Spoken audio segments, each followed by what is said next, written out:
السلام علیکم۔ آج منگل ہے، جنوری کی 19 تاریخ۔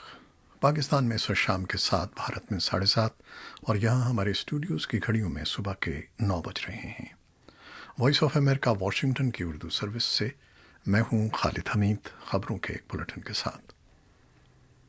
امریکہ کے نو منتخب صدر جو بائیڈن بدھ کو ملک کے 46ویں صدر کی حیثیت سے اپنے عہدے کا حلف اٹھائیں گے، جبکہ صدر ڈونلڈ ٹرمپ اپنی 4 سالہ مدت مکمل ہونے کے بعد وائٹ ہاؤس چھوڑ دیں گے۔ نئے صدر کے استقبال کے لیے وائٹ ہاؤس میں بھرپور تیاریاں کی جا رہی ہیں، اور کسی بھی ناخوشگوار واقعے سے نمٹنے کے لیے سیکیورٹی اہلکاروں کی اضافی نفری تعینات ہے۔ نومنتخب صدر کی حلف برداری کے لیے غیر معمولی انتظامات کیے گئے ہیں۔ نومنتخب صدر جو بائیڈن اور نائب صدر کاملا ہیرس کیپٹل کمپلیکس میں حلف لیں گے، جس کے اطراف بھی تاریں لگائی گئی ہیں۔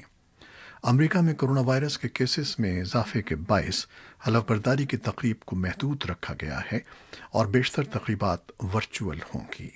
ملک کی تمام 50 ریاستوں میں نئے صدر کے استقبال کے لیے میوزیکل بینڈز اور مختلف گروپس اپنے فن کا مظاہرہ بھی کریں گے۔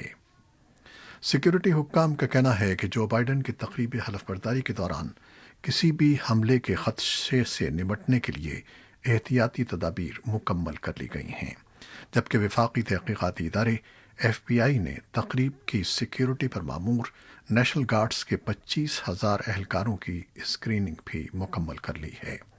قائم مقام وزیر دفاع کرسٹوفر ملر نے اپنے ایک بیان میں کہا ہے کہ ایسی کوئی خفیہ اطلاعات نہیں ہیں کہ تقریب میں اندر سے کوئی حملہ ہو سکتا ہے۔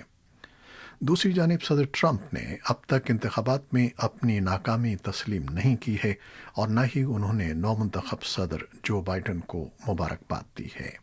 تاہم ٹرمپ نے تسلیم کیا ہے کہ بدھ کو امریکہ کی نئی انتظامیہ اپنا کام سنبھالے گی۔ صدر ٹرمپ اعلان کر چکے ہیں کہ وہ حلف برداری کی تقریب میں شرکت نہیں کریں گے، جبکہ نائب صدر مائک پینس اس تقریب میں شریک ہوں گے۔ اگر صدر ٹرمپ نومنتخب صدر کی حلف برداری کی تقریب میں شرکت نہیں کرتے تو 160 سال کی تاریخ میں ایسا پہلی مرتبہ ہوگا۔ منتخب صدر جو بائیڈن اپنی انتظامیہ کے پہلے دن امیگریشن کا ایک بڑا بل سامنے لائیں گے، جو امریکہ میں غیر قانونی طور پر مقیم لگ بھگ 11 ملین لوگوں کو سٹیزن شپ کا ایک 8 سالہ راستہ فراہم کرے گا۔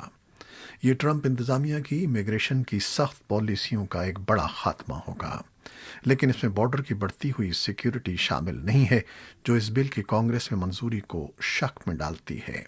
اسے بدھ کے روز بائیڈن کی حلف برداری کے بعد متعارف کروایا جائے گا۔ ایک امریکی عدالت میں دائر مقدمے کے مطابق امریکی قانون نافذ کرنے والے ادارے اس بات کی چھان بین کر رہے ہیں کہ آیا ایک خاتون نے امریکی ہاؤس اسپیکر نینسی پیلوسی کے دفتر سے 6 جنوری کو کیپٹل ہل پر حملے کے دوران ایک لیپ ٹاپ کمپیوٹر یا کوئی ہارڈ ڈرائیو اٹھائی اور پھر اسے روسی انٹیلیجنس کو فروخت کرنے کی کوشش کی۔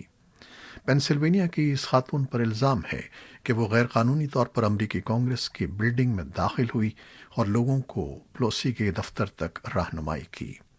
امریکہ کے قائم مقام اٹارنی مائیکل شرون نے حملے کے بعد کہا ہے کہ بعض اشیاء کی چوری سے بقول ان کے نیشنل سیکیورٹی ایکویٹیز ممکنہ طور پر خطرے میں ڈالی گئی ہیں۔ امریکی نومنتخب صدر جو بائیڈن کی ترجمان خاتون نے کہا ہے کہ جو بائیڈن کا منصوبہ ہے کہ وہ یورپ کے بیشتر حصے اور برازیل کا حال ہی میں سفر کرنے والے بیشتر لوگوں پر سفر کی پابندیوں میں فوری توسیع کریں گے، جبکہ صدر ٹرمپ نے ان پابندیوں کو 26 جنوری سے ختم کرنے کا فیصلہ کیا ہے۔ امریکہ کی خارجہ پالیسی اور افغان امور کے ماہرین اور تجزیہ کاروں کا کہنا ہے کہ امریکہ کے نو منتخب صدر جو بائیڈن کی انتظامیہ کی افغان پالیسی صدر ٹرمپ کی پالیسی سے بہت زیادہ مختلف نہیں ہوگی، کیونکہ جو بائیڈن بھی افغانستان سے امریکی فورسز کے انخلا کے حق میں ہیں، اور 20 جنوری کو عہدہ صدارت پر فائز ہونے کے بعد صدر بائیڈن کی کوشش ہوگی کہ امریکہ اور طالبان کے درمیان طے پانے والا معاہدہ نہ صرف بحال رہے بلکہ قطر کے دارالحکومت دوحہ میں جاری بین الافغان مذاکرات کامیابی سے ہمکنار ہوں۔ دوسری طرف تجزیہ کاروں کا خیال ہے کہ جو بائیڈن کی انتظامیہ میں شاید کچھ عرصے کے لیے امریکہ کے نمائندہ خصوصی برائے افغان زلمے خلیل زاد اپنی ذمہ داریاں ادا کرتے رہیں گے۔ امریکہ اور طالبان کے درمیان طے پانے والے معاہدے اور بین الافغان معاہدہ کرانے میں خلیل زاد کا کلیدی کردار رہا ہے اور تمام علاقائی طاقتوں کے ساتھ خلیل زاد کے رابطے ہیں۔ اس لیے امریکہ کی افغان پالیسی میں تسلسل کے لیے شاید کچھ عرصے تک بائیڈن انتظامیہ میں بھی خلیل زاد امریکہ کے نمائندہ خصوصی برائے افغان مفاہمت کے طور پر کام کرتے رہیں گے۔ پاکستان نے کورونا وائرس سے نمٹنے کے لیے برطانوی ویکسین ایسٹرازینیکا اور چین کے نیشنل فارماسیوٹیکل گروپ سائنوفارم کے تیار کردہ ویکسین کے استعمال کی اجازت دے دی ہے۔ کابینہ کمیٹی برائے کورونا ویکسین کی خریداری کے رکن اور وفاقی وزیر فواد چودھری کا کہنا ہے کہ ابتدائی طور پر سینوفارم ویکسین کی خوراکیں حاصل کی جائیں گی، جبکہ national command and control centre کے سربراہ اسد عمر کا کہنا ہے کہ کورونا وائرس کی ویکسین آنے میں وقت لگے گا۔ ویکسین اسپیشلسٹ کہتے ہیں کہ پاکستان میں منظور ہونے والی دونوں ویکسین کا ٹرائل پاکستانیوں پر نہیں ہوا ہے۔ چین کی ویکسین مارچ میں پاکستان آنے کا امکان ہے۔ پاکستان میں حزب اختلاف کے اتحاد پی ڈی ایم کی قیادت نے اسلام آباد میں الیکشن کمیشن کے سامنے احتجاج کیا ہے اور الیکشن کمیشن سے مطالبہ کیا ہے کہ حکمراں جماعت تحریک انصاف کے خلاف ممنوعہ غیر ملکی فنڈنگ کے مقدمے کا جلد فیصلہ سنایا جائے۔ پی ڈی ایم کی قیادت ایسے وقت میں یہ احتجاج کر رہی ہے جب ایک طویل التوا کے بعد پاکستان تحریک انصاف کے خلاف ممنوعہ فنڈنگ کے مقدمے کی الیکشن کمیشن میں سماعت ہو رہی ہے۔ تحریک انصاف کے خلاف پارٹی فنڈنگ کا یہ مقدمہ 2014 سے الیکشن کمیشن میں زیر التوا ہے۔ یہ پہلا موقع ہے کہ حکومت نے پی ڈی ایم کو اسلام آباد کے ریڈ زون میں شاہراہ دستور پر احتجاج کی اجازت دی ہے، تاہم رکاوٹیں نہ ہونے کے باوجود حزب اختلاف کارکنوں کی غیر معمولی تعداد کو جمع کرنے میں کامیاب دکھائی نہیں دے رہی۔ حزب اختلاف کے رہنماؤں نے الیکشن کمیشن کو اپنے مطالبات تحریری صورت میں پیش کیے ہیں، جس میں پی ٹی آئی کے خلاف ممنوعہ پارٹی فنڈنگ کے مقدمے کا جلد فیصلہ کرنے پر زور دیا گیا ہے۔ قومی احتساب بیورو لاہور نے غیر قانونی پلاٹ الاٹمنٹ کیس میں عدالتی حکم پر سابق وزیر اعظم نواز شریف کی جائیداد قرق کر کے رپورٹ احتساب عدالت میں جمع کرا دی ہے۔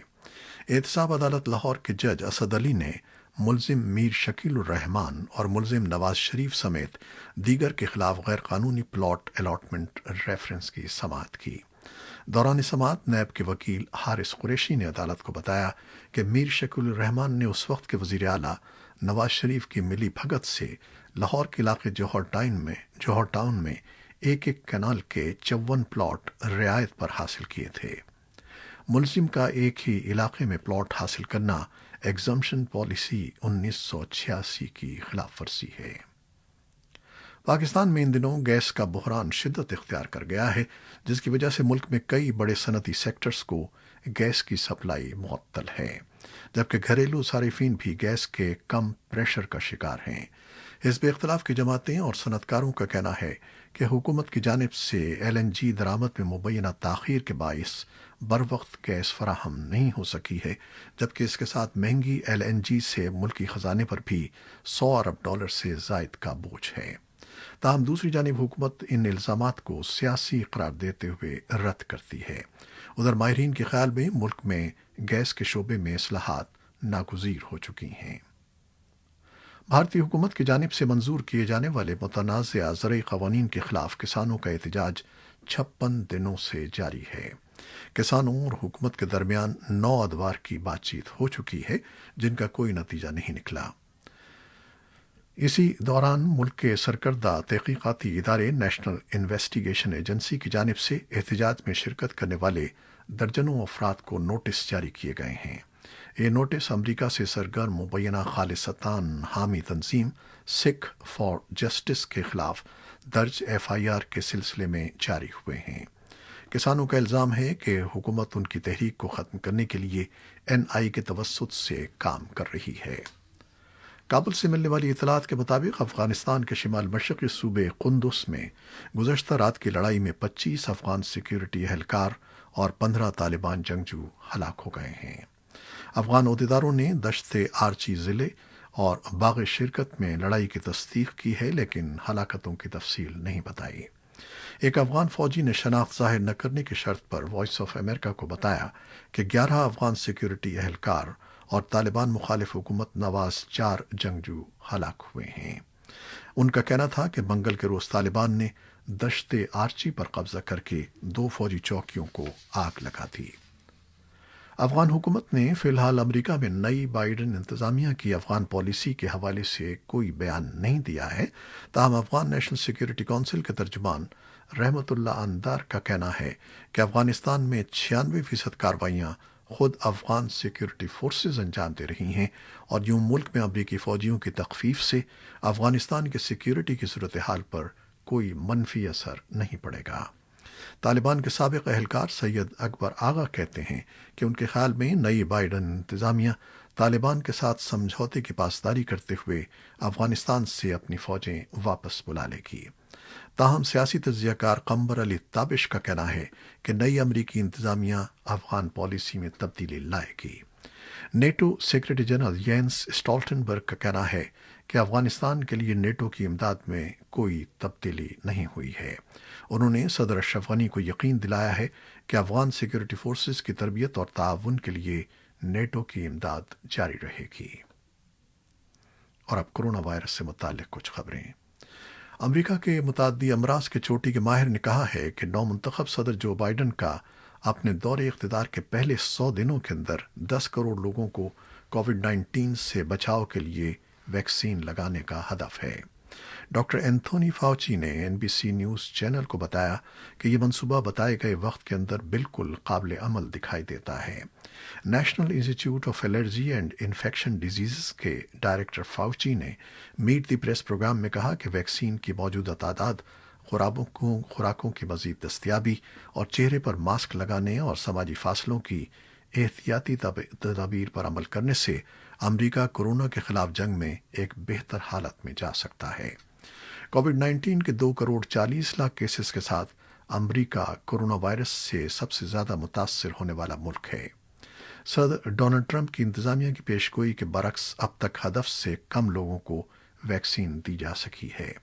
دریا ثنا ریاست کیلیفورنیا کی لاس اینجلیس کاؤنٹی امریکہ کی پہلی ایسی کاؤنٹی بن گئی ہے جہاں کووڈ 19 کے کیسوں کی تعداد 10 لاکھ سے زیادہ ہے۔ حالیہ دنوں میں برطانیہ اور ڈنمارک سے منسلک کورونا وائرس کی 2 قسموں کے امریکہ میں آ جانے سے حالات مزید بگڑ گئے ہیں۔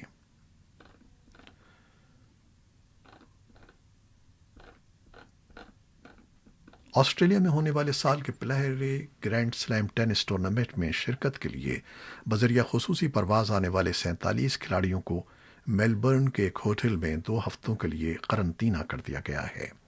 ٹورنامنٹ کے منتظمین کے مطابق خصوصی پرواز میں آنے والے مسافروں میں سے 2 میں کورونا وائرس کی تشخیص کیے جانے کے بعد کھلاڑیوں کو قرنطینہ کیا گیا ہے۔